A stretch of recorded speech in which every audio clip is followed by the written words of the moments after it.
Flagship level performance തരുന്ന ഫോണിനെ പറ്റി സംസാരിച്ചാലോ? അതും ഒരു മിഡ് റേഞ്ചിൽ. അത് തന്നെ iQ Neo 10. ഇന്ത്യൻ മാർക്കറ്റ് ഇതുവരെ ഇറങ്ങിയിട്ടില്ല, പക്ഷെ ഉടനെ ഇറങ്ങും. അപ്പോൾ ഒരു തരംഗമാവാനുള്ള എല്ലാ സാധ്യതയും ഈ ഫോണിനുണ്ട്.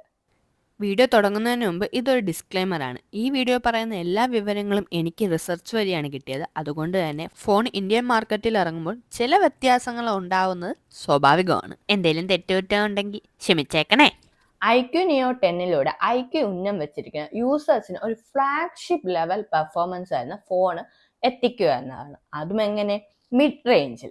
അപ്പോൾ ഒരു പ്രൈസ് റേഞ്ച് വന്നിട്ട് ഇപ്പൊ ഗസ്സിൽ പറയുന്നത് 30,000 to 35,000. അതിലും ഏറ്റവും അടുത്ത് വന്നിരിക്കുന്നത് 30,999 കിട്ടുന്നതാണ്. 6.78 ഇഞ്ച് വരുന്ന 1.5K അമലോഡ് ഡിസ്പ്ലേ ആണ് iQ നമുക്ക് പ്രസന്റ് ചെയ്യുന്നത്. ഗൊറില്ല ഗ്ലാസിന് പകരം ഡയമണ്ട് ഷീറ്റ് ഗ്ലാസ് ആണ് iQ Neo 10 യൂസ് ചെയ്തിരിക്കുന്നത്. എന്തുകൊണ്ടും ഗൊറില്ല ഗ്ലാസിനേക്കാൾ ഡയമണ്ട് ഷീറ്റ് ഗ്ലാസ് വളരെ നല്ലതാണ്. അതിൽ സ്ക്രാച്ച് റെസിസ്റ്റൻസ് കൂടുതലാണ്. ബാക്ക് ഫ്രെയിം വന്നിട്ട് പ്ലാസ്റ്റിക് ആണ്, പക്ഷെ ഒരു ഡ്യുവൽ ടോണിലാണ് തന്നിരിക്കുന്നത്. ഇപ്പോൾ ഒരു ഓറഞ്ച് കളർ മാത്രമേ അവർ വെളിയിൽ ഇറക്കിയിട്ടുള്ളൂ. ഇനി വേറെ കളർ വേരിയൻസ് ഉണ്ടോ എന്ന് കണ്ട് തന്നെ അറിയണം. പക്ഷെ ഇപ്പൊ ഇറക്കിയിരിക്കുന്ന ഡ്യുവൽ ടോണിലുള്ള ബാക്ക് നല്ലൊരു പ്രീമിയം ലുക്കാണ് തരുന്നത്. IP65 റേറ്റഡ് ആണ്.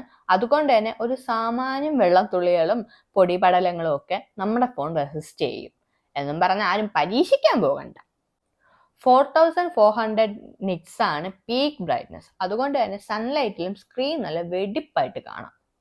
ഫ്രണ്ടിൽ വന്നിട്ട് പഞ്ച് ഹോൾ ഡിസ്പ്ലേ ആണ്. അതുകൊണ്ട് തന്നെ നമുക്കൊരു ഇറിറ്റേഷൻ ഡിസ്പ്ലേ നോക്കുമ്പോൾ വരത്തില്ല. ഡ്യുവൽ സ്പീക്കർ ആണ്, പക്ഷെ ഡോൾബി വിഷൻ തന്നിട്ടില്ല. അത് വളരെ മോശമായി. തിക്നെസ് വന്നിട്ട് 8.1 mm ആണ്. അത് വലിയ കുഴപ്പമില്ല. പക്ഷെ വെയിറ്റ് അത് അല്പം കൂടുതലാണ്.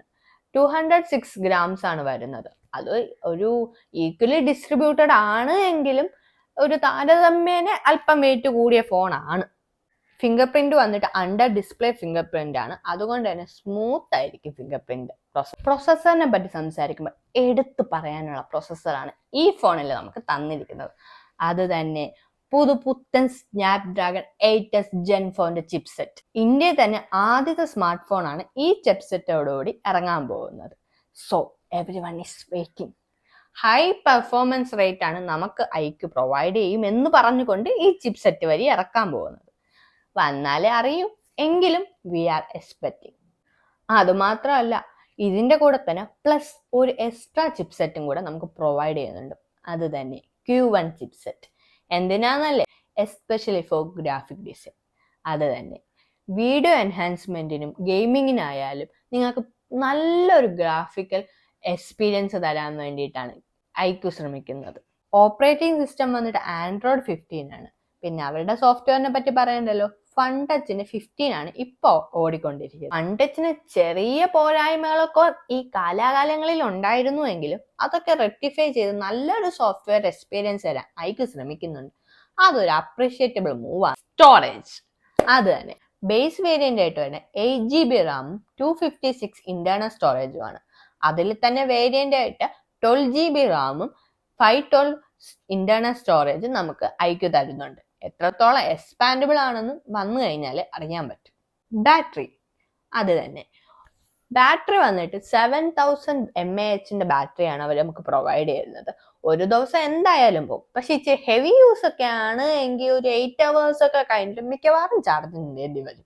iQന് എടുത്തു പറയാനുള്ള ഒരു ഗുഡ് ക്വാളിറ്റി, അവരെപ്പോഴും ഫോണിന്റെ കൂടെ ബോക്സിൽ ചാർജറും പ്രൊവൈഡ് ചെയ്യും. അത് തന്നെ ഇതിനുമുണ്ട് ചാർജർ. 120 വാട്ടിന്റെ അൾട്രാ ഫാസ്റ്റ് ഫ്ലാഷ് ചാർജിങ് ആണ് സപ്പോർട്ട് ചെയ്യുന്നത്.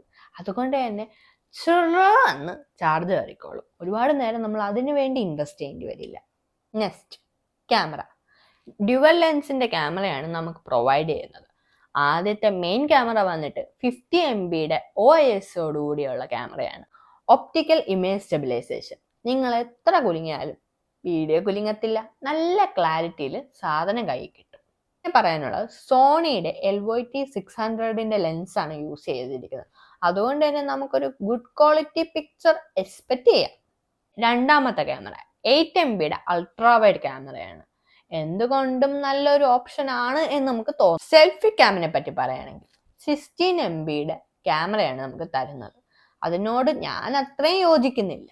ഇത്രയും നല്ലൊരു ഫോണിൽ കുറച്ചും കൂടെ ക്ലാരിറ്റിയോടെ ഒരു 32 MB ഒക്കെ തരാമായിരുന്നു. എങ്കിലും കുഴപ്പമില്ല, 16 MB ക്യാമറയാണ് തരുന്നത്.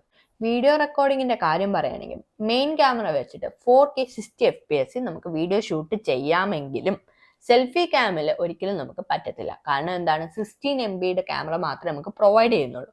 എങ്കിലും HDR വീഡിയോസ് നമുക്ക് ഷൂട്ട് ചെയ്യാൻ പറ്റും. 1080p വിത്ത് 30 FPS നമുക്ക് ഷൂട്ട് ചെയ്യാൻ പറ്റും. പിന്നെ എടുത്തു പറയാനുള്ള ലൊട്ടിലൊടുക്ക് ഡീറ്റെയിൽസ് എന്ന് പറഞ്ഞു കഴിഞ്ഞാൽ 144 റിഫ്രഷ് റേറ്റ് ആണ് തരുന്നത്. അത് എല്ലാ ആപ്പിലും ഓക്കെ ആയിരിക്കുമോ എന്ന് ചോദിച്ചാൽ ഉത്തരം കിട്ടാൻ ഇച്ചിരി പാടാണ്. എങ്കിലും ഗെയിമിങ്ങിനൊക്കെ smooth application, smooth refresh rate ആയിരിക്കും നമുക്കത് പ്രൊവൈഡ് ചെയ്യുന്നത്. പിന്നെ HDR 10+ വീഡിയോ ക്വാളിറ്റി കിട്ടുമെന്നാണ് പറയുന്നത്. കണ്ടു തന്നെ അറിയണം. ഈ ഫോൺ ഉന്നം വെക്കുന്ന ഒരു ഹെവി യൂസേഴ്സിനും ഗെയിമേഴ്സിനും വേണ്ടിയിട്ടായിരിക്കും. BGMI ഒക്കെ സൂപ്പർ ആയിട്ട് ഇതിൽ കളിക്കാം. നല്ല റിഫ്രഷ് റേറ്റ്, സ്മൂത്ത് പെർഫോമൻസിൽ നമുക്ക് അടിപൊളിയായിട്ട് ഗെയിം കളിക്കാൻ പറ്റും. അപ്പോൾ ഈ വീഡിയോയിൽ ഇത്രയൊക്കെ ഉള്ളൂ. അപ്പോൾ നിങ്ങൾക്ക് വീഡിയോ ഇഷ്ടപ്പെട്ടെങ്കിൽ എന്നെ സപ്പോർട്ട് ചെയ്യണം. എങ്കിൽ മാത്രമേ എനിക്ക് അടുത്ത വീഡിയോ ആയിട്ട് വരാൻ കുറച്ചും കൂടി ഊർജ്ജം കിട്ടത്തുള്ളൂ. അതുകൊണ്ടാണ്. അപ്പോൾ ഈ വീഡിയോ ഇഷ്ടമായെങ്കിൽ ലൈക്ക് ചെയ്യുക, സബ്സ്ക്രൈബ് ചെയ്യുക, ഷെയർ ചെയ്യുക. ബൈ.